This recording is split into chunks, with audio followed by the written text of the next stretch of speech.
And welcome back to Subculture on centralcoastradio.com. Well, there is going to be a very, very special exhibition in Melbourne kicking off on the 14th of July, and it's called Terra Therma, and it's going to take a very, very interesting look at Iceland. And the man behind this is Benjamin Knox. So we thought we would actually get Benjamin on the phone today to chat a little bit about this amazing feature that's going to be on in Melbourne. So, Benjamin, welcome to the program. Good morning, how are you? I'm really, really well. Now, Benjamin, tell us a little bit about Terra Therma. Tell us a little bit about what our audience and our listeners can expect if they head along to check it out. Terra Therma is a research project and a multi-sensory exhibition that is opening on Friday the 14th at No Vacancy Gallery in QV in the city.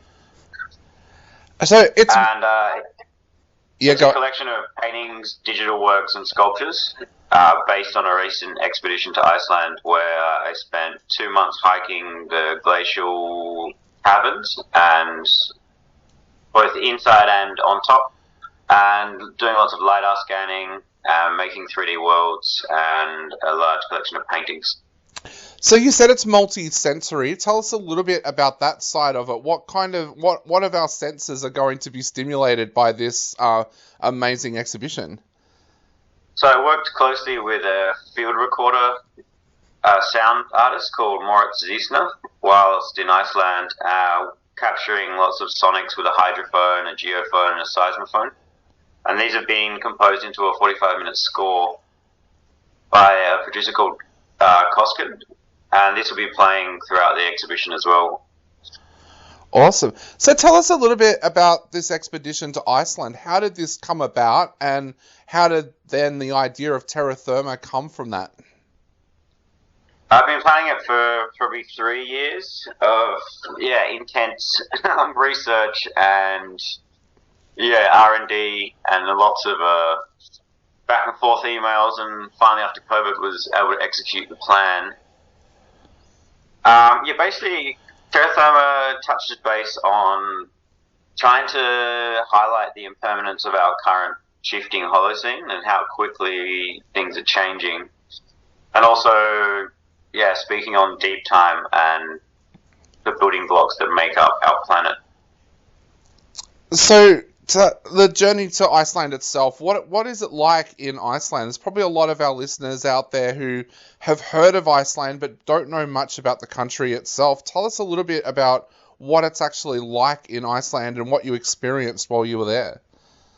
It's a very primordial landscape, so it's kind of what our planet would have looked like,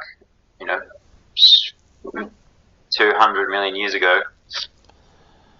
There's no trees, lots of ice, lots of rock.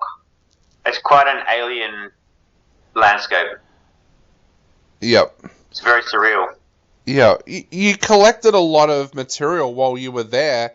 Were you having ideas of what this exhibition would look like while you were there, or did you kind of just get stuff while you were there thinking that you'd be able to put it together when you came home? I spent 2 months hiking and taking soil samples and hydrogen samples, and then 1 month in a studio in Stövafjörður on the east coast, which is super remote, a tiny little town, tiny little fishing village with like 150 people in the middle of winter, and locked in and started building on concept and painting some of the paintings, and then flying back to Melbourne, and for the last 6 months just actually bringing all those ideas into the physical world. There's also a film directed by Emil Zola that's part of the exhibition as well. Tell us a little bit about that film and what it was like working with Emil. I had a videographer and photographer, Pixels, come over with me, and she shot a lot of the expedition stuff. And then whilst in Melbourne, Emil filmed all of the studio stuff, and then, the film kind of touches base on how the planet was made and humans' place in it, and how they've kind of forgotten their place in the chorus of nature, essentially. How do you feel when you see the exhibition set up? Does it feel like it takes you back to Iceland? Yeah, it's been a lot of work, and come opening night, it will be good. Yeah. So how are you feeling at the moment? Are you nervous putting everything together, or are you excited about being able to present it to everybody on the 14th of July? I'm very excited. Yeah. It's a lot of work, but everything's running on track. And I guess the big news is, or the big question is, what do you hope that people take away from this exhibition? I hope people think on a larger scale about what their actions are within, how we affect the planet and the things that we take for granted.